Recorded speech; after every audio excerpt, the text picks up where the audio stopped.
Well, this week, Buffalo is reaching a somber anniversary, marking 1 month since a white supremacist gunman opened fire in the Tops on Jefferson Avenue, taking the lives of 10 innocent black people and injuring 3 others. Right now, we are joined by Pastor James Giles from the Buffalo Peacemakers. Pastor Giles, thank you for joining us. Thank you. Glad to be here. So, of course, the last time you were here with us was just a few days following the mass shooting. Yes. Reflect on the past 4 weeks with us. Well, there has been a lot dynamically going on in the city of Buffalo in response to that May 14th event. Several different layers of dynamics that are going on. To one is the amazing response that we had from community in general. All sorts of philanthropic efforts have been generated. I mean, I had corporations, foundations, business leaders, ordinary citizens, as far as away from California, Everytown for Gun Safety, which is have sent shiploads of stuff down here through my organization because we're at ground zero. The food chains have, in a massive way, provide food not only to the Resource Council, but also to ground zero where we're at. And we call that directly across from Tops Market where we're set up daily. So it has been a tremendous response of love and caring, but that's the way it is in Buffalo around crisis. We come together that way. But the other thing, that has not been so well is the many, many questions that the families of victims have. And they're sitting back seeing all this news report on all of this massive amount of money that's raised in their name or the associative names, and said, but nobody's contacted me about any of that. Nobody's contacted. And so that's kind of what it is that we've been able to do as the Western New York Peacemakers and Buffalo Fathers and Back to Basics and the other groups that are working with us. So I wanted to personally direct those contributions to families that need it. And that's kind of what we've been doing. Let me ask you, of course, this was a food desert before the Tops opened. It has now become, once again, a food desert until this Tops gets rebuilt or whatever is done with that space. Do you see these, because you're right, I've been down there, you see the donations out there, Resource Council, Feed More Western New York, other individual groups, other businesses, what have you, an amazing outpouring of support initially. Do you see that continuing?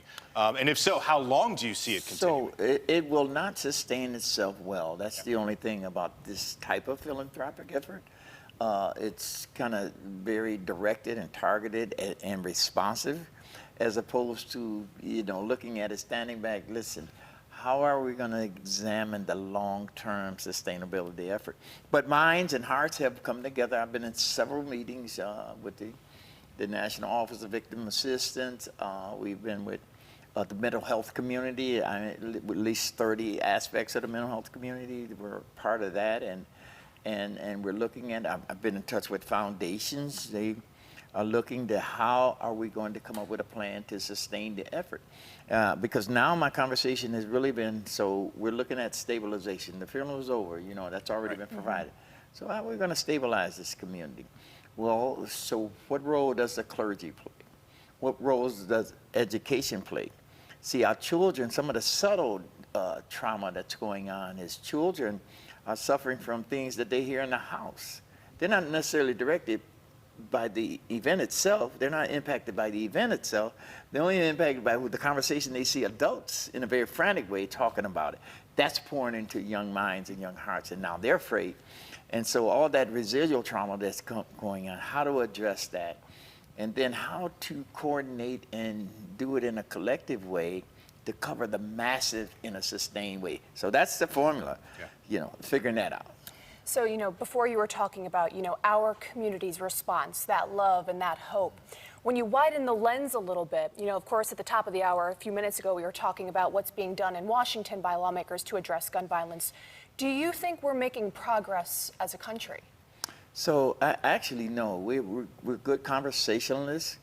We've been talking about gun legislation for, as I heard one report, 30 years, right? So there's a stronghold in Washington that just wants to hang on to these guns, all right, no matter who dies. It doesn't matter about the 36 people in Sandy Hook, the 19 people down in Parksdale. It doesn't matter how many people get killed by these weapons. They still do not see the value of stiffer gun legislation. I mean, common sense gun legislation. And yeah, okay, so some of them had the audacity to be concerned, well, that's God-fearing people. We're not the ones out doing the shooting. You know, what about those? It's not going to stop. The gun legislation is not going to stop those.